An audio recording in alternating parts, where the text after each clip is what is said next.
SER Podcast. Hola, soy Javier Ruiz y esto es Hora 25 de los negocios. Hoy, acuerdo internacional para bajar el precio de la luz, impacto interno. ¿Cuánto nos va a abaratar de verdad la factura? En el ámbito europeo creo que hoy hemos encontrado una muy buena noticia.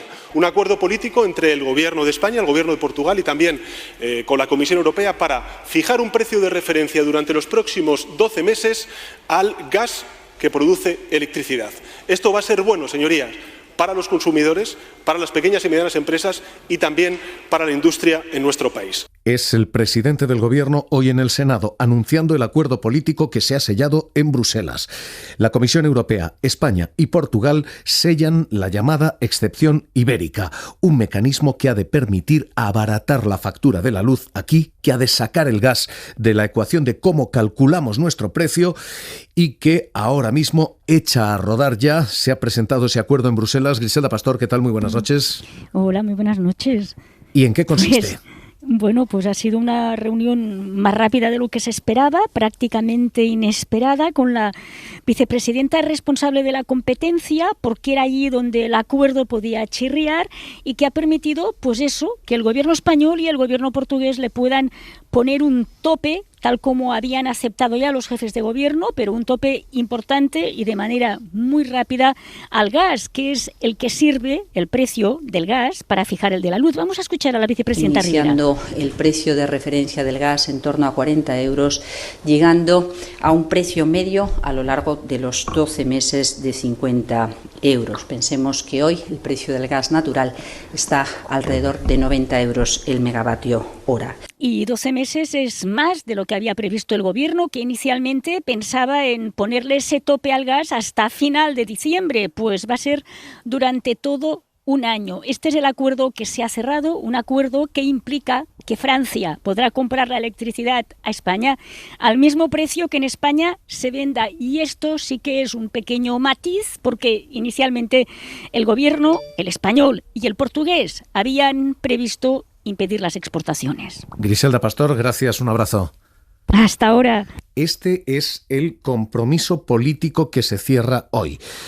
En la balanza hay nuevos pros y algunos contras. Los nuevos pros son fundamentalmente eso. Este va a durar, este acuerdo, más de lo previsto, 12 meses, así que la estabilidad en la factura de la luz va a ser más larga de lo inicialmente prevista y este acuerdo abre la posibilidad de que Francia también se beneficie de ese tope. Así que estos son los dos lados positivos. En el lado negativo, el suelo que se fijaba va a ser un poco más alto, es decir, el abaratamiento de la factura va a ser un poco menor del inicialmente calculado. Y a partir de este compromiso, ¿cómo nos afecta a nosotros? Primero, funcionamiento práctico, calendario a partir de ahora. En principio, esto se aprueba en Consejo de Ministros el próximo martes. Entra en vigor una semana después, así que en la próxima factura, la que pagaremos en el mes de mayo, es decir, la que pagamos en junio, esa factura ya será algo más barata.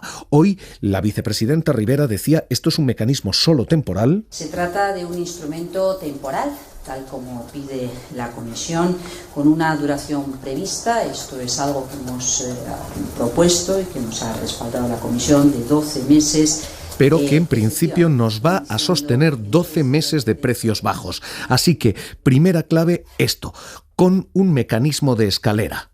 Dura 12 meses y durante los primeros meses ese suelo no va a ser de 30 sino de 40 euros, pero de 40. Recordemos que el mercado tiene ahora el precio del gas a 90, así que durante los primeros meses la factura de la luz se abaratará a la mitad.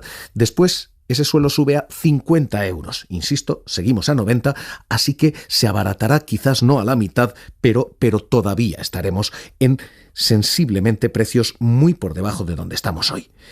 Este es el calendario y la escalera que se fija. ¿Y qué implica esto en precio?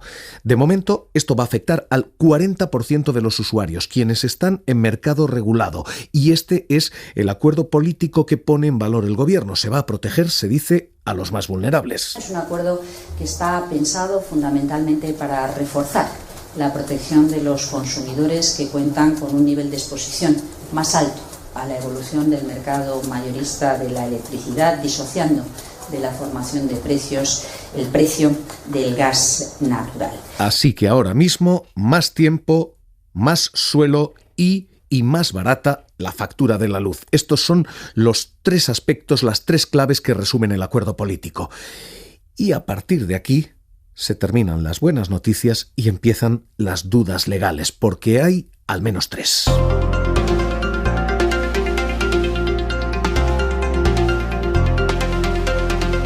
La primera es una duda de competencia. El gobierno va a abaratar el precio de la factura de la luz para todos los consumidores, también para las empresas. Bruselas puede poner reticencias a esto, no lo ha hecho todavía, pero esto puede ser denunciado por otros países como ayuda ilegal, como ayuda a empresas españolas que no reciben empresas extranjeras. Así que ahora mismo hay una duda sobre la competencia que se ha planteado ya en el pasado, que Teresa Rivera el pasado 7 de abril intentaba despejar así. No hemos tenido la impresión de que este sea un aspecto crítico. Evidentemente, para las empresas, cuanto más alto esté el precio del gas, más ganancia aseguran. O sea que también es normal que ellas pretendan que sea lo más alto posible. Que hablaba del impacto que esto tenía en las eléctricas y de lo que pagaban los demás. Trabajar por el interés de los consumidores. Pero ahora mismo hay una duda sobre si esto pueden ser ayudas que violenten la competencia. Si España, abaratando la factura a sus fábricas de automóviles, puede estar poniéndolas en ventaja competitiva con respecto a las fábricas de automóviles de Alemania o de países que no abaratan esa factura. Hay una segunda duda de unidad de mercado, porque la excepción ibérica, que ahora se abre también a Francia, esa excepción ibérica rompe definitivamente el único mercado de la luz y el único sistema de fijación de precios. Y esa duda la han sembrado los reguladores, los propios operadores del mercado, que ayer enviaban una carta a CNMV y a organismos de regulación para decir se rompe esa unidad de mercado, se crea inseguridad jurídica, y la han sembrado también las propias compañías eléctricas, Iberdrola, Ignacio Sánchez Galán. España no es distinta al resto de Europa. España tiene el mismo problema que el resto de Europa. Tenemos un elemento diferencial, es el diseño de nuestra tarifa regulada, que es única en Europa. Si se modifica el diseño, se hace un diseño similar al que tiene el resto de los países, la tarifa regulada, que solamente afecta al 10%, al 15% de la energía que se consume en España, podría bajar un 30 al 40% el precio. Así que ahora mismo tenemos dudas sobre si esto violenta la competencia, dudas sobre si esto rompe la unidad de mercado. Y hay una clave y duda final, y es la de la efectividad del movimiento, la de si de verdad esto va a bajar definitivamente los precios. Saben que nuestro sistema marginalista fija precios tomando como precio del todo el precio del elemento más caro. Hasta ahora ese elemento más caro era el gas. Cuando el gas entraba, toda la luz se disparaba.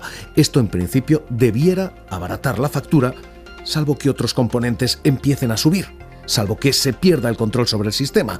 Y esa duda sobre la efectividad, el gobierno dice, está resuelta, no va a haber movimientos extraños en el sistema eléctrico, lo decía Pedro Sánchez. Y ya hemos remitido al Consejo nuestra propuesta inicial, que se ha dado a conocer en los medios de comunicación a lo largo de la semana pasada, limitar a 30 euros por megavatio hora el precio máximo del gas para las centrales de generación eléctrica, frente a los 120 euros a los que cotiza hoy. Fíjense, en fin, la diferencia tan abismal. Esta posible solución... Y eso, que el mercado eléctrico no se va a comportar de manera irregular, de manera anómala, también es mucho esperar.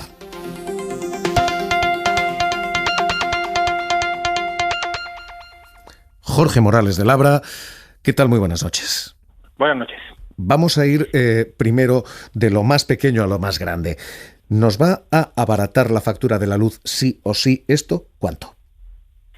Si estamos en una tarifa variable, en una tarifa vinculada a ese precio mayorista, la más conocida de ellas, desde luego, la tarifa oficial, sin duda, estamos hablando de que va a ser una bajada del orden del 50% respecto al recibo de marzo, que ha sido el más caro de la historia, y del 30% respecto del de abril, que ya está bajando bastante, ¿eh? Pero bueno, aún así, ya digo, a pesar de la bajada importante de abril, si estamos en esa tarifa, insisto, variable, o sea, es decir, si nuestro precio depende de la hora, va a haber una bajada muy importante. Ahora bien, si no lo estamos, es decir, si tenemos una tarifa a precio fijo, lo que va a ocurrir es justamente lo contrario. Ya lo han advertido las empresas eléctricas, que van a repercutir una importante subida en el recibo, que calculo que puede ser del orden del 10-15%.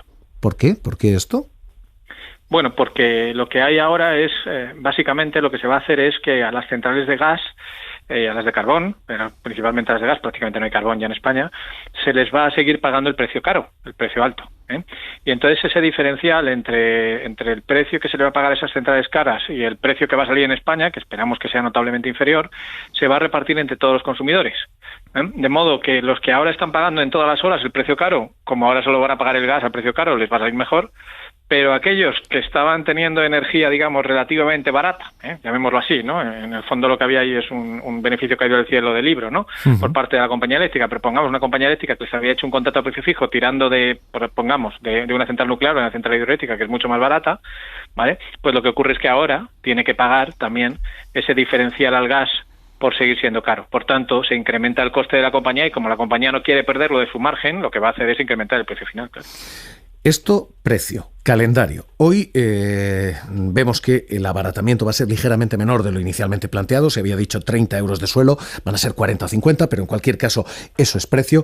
El calendario se extiende. Se decía, estas son medidas hasta diciembre y ahora van a ser medidas para 12 meses. ¿Tenemos estabilidad en el sistema eléctrico para 12 meses?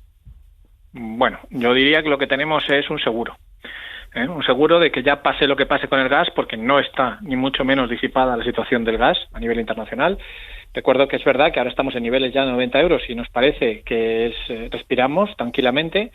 En España, de hecho, estamos por debajo porque prácticamente ya no estamos consumiendo gas y tenemos los almacenes ya, ¿no? Están en 82 euros el megavatio hora. Claro, es que venimos de precios de hasta 200, entonces nos parece barato, pero quiero recordar que el precio habitual del gas en esta época es del orden de 15 o 20. ¿Vale? O sea, seguimos estando en precios muy altos del gas natural y sigue habiendo una tensión enorme con la situación en Rusia. Por tanto, ¿esto qué es lo que hace? Pues nos garantiza ya que haga lo que haga el gas en los meses próximos, al menos durante un año, no tenemos riesgo de nuevamente ver precios como los que hemos visto en el mes de marzo, que, insisto, ha sido el mes más caro de la historia. Hemos visto a quién afecta, hemos visto cuánto afecta, hemos visto cuándo afecta esto. Y a partir de aquí, decíamos, hay varias dudas. La fundamental es de efectividad. Hemos visto comportamientos muy anómalos en el mercado. De repente, precios que debían ser extraordinariamente baratos se disparan. Parece que las eléctricas estén compensando, no ingresan en lo caro y disparan lo barato. ¿Cabe esa posibilidad ahora mismo que el mercado empiece con estas anomalías, por ser generoso con el término? Hay un riesgo, sin duda hay un riesgo. Hay un problema clarísimo de competencia en el sistema eléctrico español. En particular hay un problema con el agua. Ahora, fíjese que lo que va a ocurrir es que en lugar de ser el gas el que marque el precio de esa segunda subasta, porque recuerdo que el mecanismo como se ha instrumentado es con una doble subasta. Una primera en la cual el precio va a ser el mismo que ahora, pero que prácticamente va a seguir relevante, solo va a afectar al gas y las interconexiones internacionales, es decir, al 20% de energía. El 80% restante se va a dirimir en una segunda subasta. Y esa segunda subasta, que esperamos sea mucho menor, las que van a marcar el precio ahora son las hidroeléctricas, ¿vale? Claro. Entonces, claro, ¿a qué tenemos que estar muy atentos? Pues efectivamente a cómo oferten esas hidroeléctricas en el mercado. Y hemos visto cosas ya muy graves, tan graves como que alguna de ellas está todavía en el ámbito penal, en los tribunales, por posible manipulación del mercado. Entonces, bueno, pues sí, efectivamente tenemos un historial de juegos en el mercado que al menos, si no están condenados, al menos digamos que tienen la sombra de la duda sobre los comportamientos de algunas compañías eléctricas, y sin duda es un riesgo a cómo van a reaccionar, porque es evidente que a las compañías eléctricas esto no les ha gustado, tan evidente como que, lo habéis explicado muy bien, lo habéis puesto, las declaraciones han sido ellas las principales impulsoras de tratar de tirar abajo este acuerdo, O sea, es decir, que luego hablamos de patriotismo y demás. Aquí lo que han hecho claramente las compañías eléctricas es ser el primer lobby en Bruselas en contra del gobierno español, es decir, tratando de que no finalmente se llegara al acuerdo al que se ha llegado, y esto nos ha supuesto, entre otras cosas, subir ese límite de 30 a los entre 40 y 50 que vamos a tener este año euros por megavatio hora. Pues Jorge Morales de Labra, un placer como siempre escucharle aquí en Hora 25 de los Negocios. Un abrazo y muy buenas noches. Buenas noches. Ahora mismo el acuerdo que se sella en Bruselas y el impacto que tiene en usuarios y en industria. Primer capítulo visto y luego están los mercados.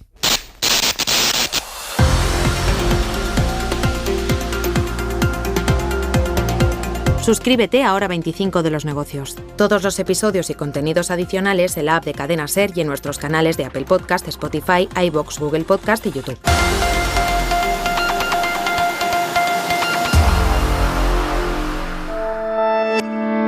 Cadena SER. La radio.